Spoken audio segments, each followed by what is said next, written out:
আসসালামু আলাইকুম। আজ আমি আপনাদের সঙ্গে শেয়ার করব কলার ডিম পিঠা। আর এই ডিম পিঠাটা কিন্তু অল্প কিছু উপকরণ হাতের কাছে থাকলেই তৈরি করে নেওয়া যায়, খেতেও মজা। তাহলে ভিডিওটি শুরু থেকে শেষ পর্যন্ত দেখতে থাকুন। কলার ডিম পিঠা তৈরি করার জন্য আমি এখানে একটা ছোট সাইজের কলা নিয়েছি। তারপরে এই কলার চামড়াটাকে ছিলে কলাটাকে আমি ভালো করে ব্লেন্ড করে নিব। তাতে করে কি হবে, কলাটা কিন্তু ভালোভাবে ম্যাশ হয়ে যাবে। কেউ যদি ব্লেন্ড করতে না চান সেক্ষেত্রে কি করবেন, হাত দিয়ে কিন্তু কলাটাকে চটকে নিলে হবে। ব্লেন্ড করা কলার পেস্টটা আমি একটা বাটির মধ্যে নিয়ে নিব। আর ব্লেন্ড করে নেওয়ার কারণে দেখুন কত সুন্দর করে পেস্টটা হয়ে গিয়েছে। যেহেতু বলেছি ডিম কলার পিঠা তৈরি করব, এখানে আমি একটা ডিম ভেঙে নিয়ে নিব। আর ডিমটা যদি ফ্রিজে থাকে অবশ্যই 30 মিনিট আগে বের করে নেবেন। সাথে দিয়ে দেবো 1/3 কাপ চিনি। মিষ্টিটা কিন্তু আপনাদের পছন্দ অনুযায়ী বাড়ি কমিয়ে নিতে পারবেন। হাফ চা চামচ পরিমাণ দিয়ে দিব লবণ। ডিম, চিনি, লবণ আর কলার মিশ্রণটাকে আমি একটা হ্যান্ড উইচ দিয়ে ভালো করে ফেটিয়ে নিব। কিছুক্ষণ আমি এই ডিমের মিশ্রণটাকে ফেটিয়ে নিয়েছি। দিয়ে দেব 1/4 চা চামচ পরিমাণ ভ্যানিলা এসেন্স। কারো কাছে এই এসেন্সটা না থাকলে চাইলে কিন্তু আপনারা এলাচি গুঁড়াটাও দিয়ে দিতে পারেন। আবারও একটু মিশিয়ে নিব। মিশিয়ে নিলাম। দিয়ে দিব 1 টেবিল চামচ পরিমাণ গুঁড়া দুধ। গুঁড়া দুধটা দিলে কিন্তু খেতে ভালো লাগবে। হাফ চা চামচ পরিমাণ দিয়ে দিচ্ছি বেকিং পাউডার। এটা কিন্তু বেকিং পাউডার, বেকিং সোডা না। আর 1 কাপ পরিমাণ দিয়ে দিচ্ছি প্যাকেটের আটা।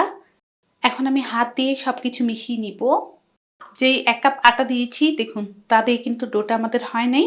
এখানে আমি আরও হাফ কাপ আটা দিয়ে দিচ্ছি। এখন আমি সব কিছু ভালো করে মিশিয়ে নিব। হাফ কাপ আটা দেওয়ার পর দেখুন ডোটা আমাদের কেমন আঠালো আঠালো হয়েছে।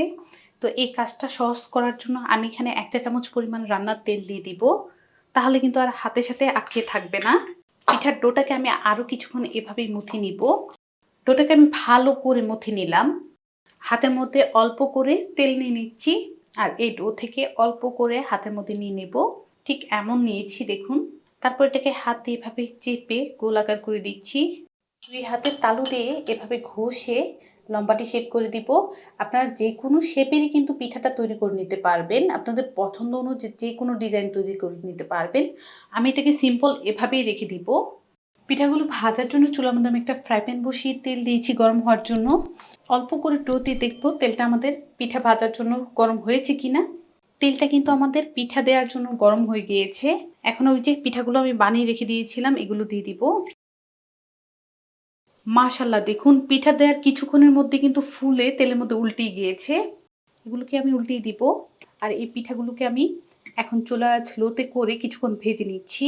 3 থেকে 4 মিনিট চুলা লোতে রেখে আমি ভেজেছি। আর মাশাআল্লাহ দেখুন না তেলের মধ্যে ফুলে ফেটে কিভাবে সুন্দর হয়ে আছে, দেখে কিন্তু মন ভরে যাচ্ছে।